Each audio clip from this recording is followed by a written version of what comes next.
China Taiwan विवाद के बाद बात करेंगे बिहार की। एक बार फिर से पुराना गठबंधन तोड़ने और नया समीकरण बनाने का सियासी खेल शुरू हो चुका है। मुख्यमंत्री नीतीश कुमार के तेवर देखकर राजनीतिक पंडितों ने भविष्यवाणी भी शुरू कर दी है कि वो किसी भी वक्त एनडीए से अलग हो सकते हैं और ये भी संभव है कि एक बार फिर से वो आरजेडी की लालटेन थाम ले। बिहार में कोई नई राजनीतिक खिचड़ी पक रही है, उसकी खुशबू फैलाने में आरजेडी और कांग्रेस के नेता भी कोई कसर नहीं छोड़ रहे। अगले 48 घंटों में जेडीयू, आरजेडी और कांग्रेस के विधायकों की बैठक होनी है और माना यह जा रहा है कि विधायकों के साथ मंथन के बाद बिहार की राजनीति में कोई बड़ा तूफानी बदलाव हो सकता है।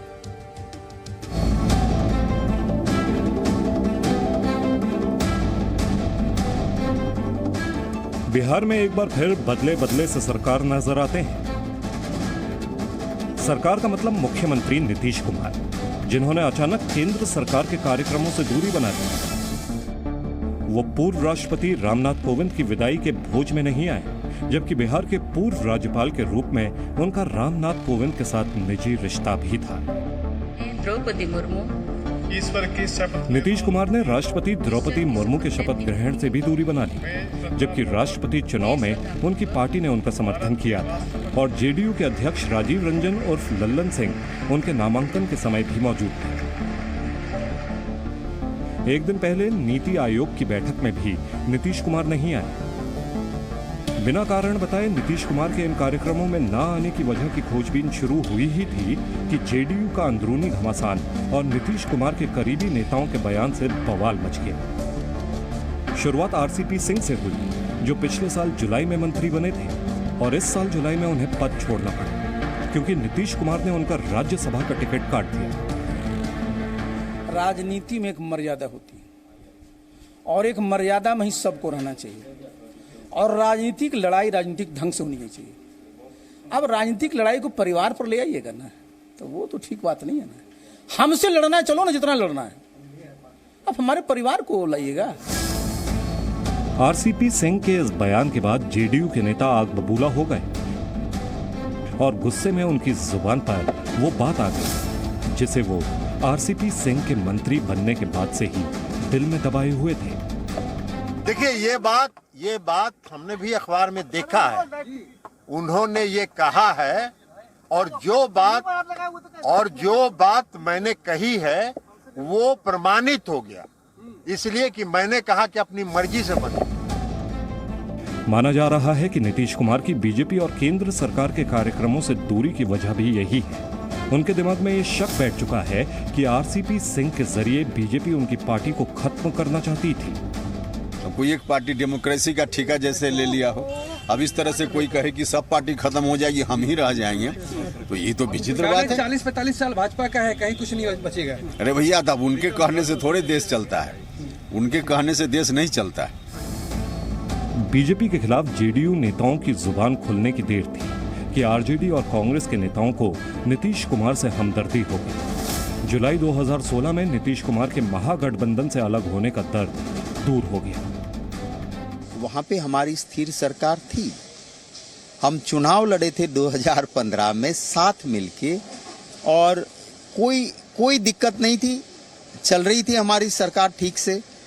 कांग्रेस, आरजेडी, जेडीयू मिलके, वो बीजेपी की चाल थी कि इन्होंने वहाँ पे अस्थिर किया था और आज फिर से भी जो हो रहा है उसके लिए ना नीतीश बाबू ना जेडीयू सिर्फ जिम्मेवार है, तो बीजेपी जिम्मेवार है। और तो और बिहार विधानसभा में नेता विपक्ष तेजस्वी यादव भी नीतीश कुमार को राजनीतिक लालटेन की रोशनी दिखाने लगे कि आरसीपी सिंह के साथ साथ बीजेपी के मंत्रियों की फाइल भी खोल दीजिए। बयानों से बिहार की राजनीति में बदलाव की जो हवा चली, उसे तूफान में बदलने के लिए विधायक दल की बैठकें बुलाने का दौर भी शुरू हो गया है। जेडीयू ने अपने विधायकों की बैठक बुलाई है, तो कांग्रेस और आरजेडी के भी सभी विधायकों को पटना तलब कर लिया गया है। ऐसे में सवाल बड़ा है कि क्या नीतीश कुमार एनडीए छोड़कर फिर से आरजेडी की लालटेन और कांग्रेस का हाथ थामने वाले हैं? इस सीधे सवाल का सीधा जवाब देने के लिए कोई भी तैयार नहीं है। क्या इंडिया में ऑल इज वेल है? अभी तो ऑल इज वेल है। क्या मतलब 2025 तक आप लोग साथ में बीजेपी एनडीए अलायंस के साथ में आप लोग हैं? आगे क्या होगा 2025 तक के हम रहेंगे, और आगे क्या करेंगे इस पर हम लोग क्या बोलेंगे। अभी हाल के दिनों में ही देखा है आपने ना, बीजेपी के राष्ट्रीय परिषद के बैठक में किस तरह से सवाल उठी। तो आगे क्या होगा इस पर हम लोग सवाल नहीं, मैंने कुछ कह नहीं सकते, लेकिन इतना जरूर है कि अभी सरकार चल रही है, हमारे सरकार के मुखिया माननीय मुख्यमंत्री जी अभी भी जनता दरबार लगा रहे हैं, ये जन सुनवाई कर रहे हैं। तन और मन दोनों उस दल का था, अब वो तय करें। लेकिन जो मैंने आपसे कहा कि बिहार में सिंगल लार्जेस्ट पार्टी हम हैं, नेता प्रतिपक्ष तेजस्वी जी और महागठबंधन दल के अन्य नेता और प्री पोल भी हम सबसे बड़े अलायंस पार्टी हैं, तो जाहिर तौर पर हम चुपचाप हाथ पे हाथ धरे बिहार की में अस्थिरता के ये तत्व तो देख नहीं सकते। इस हाल पर बीजेपी नेताओं की भी नजर है, लेकिन वो नाप तोल कर ही बोल रहे हैं। कहेंगे जिस तरह से बिहार का राजनीतिक हालात है उसको क्या कहेंगे? सब कुछ ठीक है। बिहार में नीतीश कुमार और बीजेपी में सब कुछ ठीक नहीं है, इसमें अब किसी को शक नहीं है।